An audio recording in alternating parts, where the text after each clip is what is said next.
The UFC heads back to Chicago for the first time in 6 years this weekend, and they bring a pretty damn good card all around from top to bottom. Very stacked card, but it is headlined by a middleweight title fight between Dricus du Plessis, who is looking to defend his title for the third time, taking on the oncoming Khamzat Chimaev, who finally gets his opportunity at gold.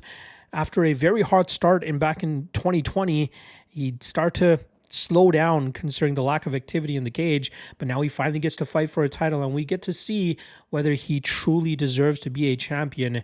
And he has a very stiff test here against Dricus du Plessis. Decent all-around card, like I said. We got the UFC debut of Aaron Pico taking on Lerone Murphy and what could go down as a featherweight title eliminator. And then we also have the Ultimate Fighter finale earlier on in the card. Not to mention Basinger Susurkaev, who just earned his contract on Tuesday, stepping in for his first UFC fight, headlining the prelims against CFFC welterweight champion Eric Nolan. So a ton of interesting fights throughout the card. Reminder, this is the quick picks version of the UFC full card breakdown, which means I'll get right to the point of every single breakdown. So if you think that I missed out on a couple of details, make sure you guys check out the MMA Lockcast, which I dropped earlier this week, where I went nearly an hour talking about all of the fights on the card. You can find the link for that in the description below, or just check the YouTube page and you can find the MMA Lawcast there. All right. Hope you're laced up and ready to go, because we're off and running with the first fight of the night between Alibi Idiris going up against Joseph Morales. This is the TUF 33 flyweight finale. I think Idiris was the best flyweight on the show, bar none. Very good striker, very good grappler, and I think he has Morales covered pretty much everywhere, and I think that will lead to him finding a finish within 2 rounds. Next up, we got Silva going up against Diani Barbosa. This is a rematch of a fight that took place 6 years ago, where Barbosa was able to beat Silva only in her 3rd professional fight, while Silva was coming into her 13th professional fight. I think that will see Barbosa nullify the aggressive BJJ approach of Silva, grind her out from that top position, and pull off the upset on short notice by decision. Next up, we got Edson Barboza going up against Drakkar Klose. I believe Klose is one of the more underrated lightweights on the roster, and I think he'll showcase it once again.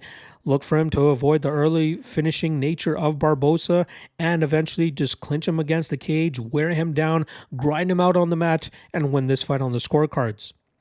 Next up, we got Chase Hooper going up against Alexander Hernandez. Maybe a year or two ago, I'd be very surprised to see Hooper as a super chalky favorite against Hernandez, but given his recent improvements and his chaotic striking approach, I think he can wear down Hernandez and eventually find a submission, probably in the 2nd or 3rd round. Next up, we got Jessica Andrade going up against Lupita Godinez. Godinez is not that fighter that I thought she would be when she first came into the UFC, and I think she'll struggle a little bit here with the aggressive striking approach of Andrade, but I think she'll be able to get off on enough takedowns in the first 2 rounds to grind this fight out and survive that 3rd round to beat Andrade on the scorecards. Next up, we got Gerald Meerschaert going up against Michal Oleksiejczuk. I believe Oleksiejczuk's improvements from the Fighting Nerds will continue over into this matchup, which may give us a little bit muzzled of a version of Oleksiejczuk, but I think he'll eventually be able to muster up a finish in the 3rd round of this fight as he wears Meerschaert down with his striking approach and gets that finish in round 3. Next up, Basinger Susurkaev going up against Eric Nolan. Short notice matchup just made days before this fight after Susurkaev earned his contract on Tuesday, and now he takes on the short notice Eric Nolan, who is the welterweight champion. Of note, this fight obviously taking place at 185 pounds, and Susurkaev is normally fighting at this weight class. I think we'll see him pick apart Nolan and quickly finish him in the 1st round. Next up on the main card, we got Tim Elliott going up against Kai Asakura. A lot of love on Asakura and his finishing nature, but Tim Elliott is one of the best flyweight grapplers considering all the records that he holds in the division. I expect him to go out there, avoid the finishing style of Asakura, grind him out against the cage, drag him to the ground, and I think he'll eventually be able to win this fight on the scorecards by maintaining a ton of top control. Next up in the middleweight division, we got Jared the Killer Gorilla Cannonier going up against Michael Venom Page. I believe the elusive striking style of Page will be too much for the veteran here, and I think that we'll see him pick apart Cannonier, and I think that would eventually lead to him finding that knockout in the second round. Next up, we got Jeff Neal going up against Carlos Prates. Prates looking to bounce back from his main event loss to Ian Machado Gary from a couple months ago. But unfortunately for him, he's going up against a very underrated and tough Jeff Neal. I think the speed and explosivity of Neal will allow him to land big shots on Prates throughout the 15 minutes here. And once the scorecards are read, I expect the underdog to get his hand raised.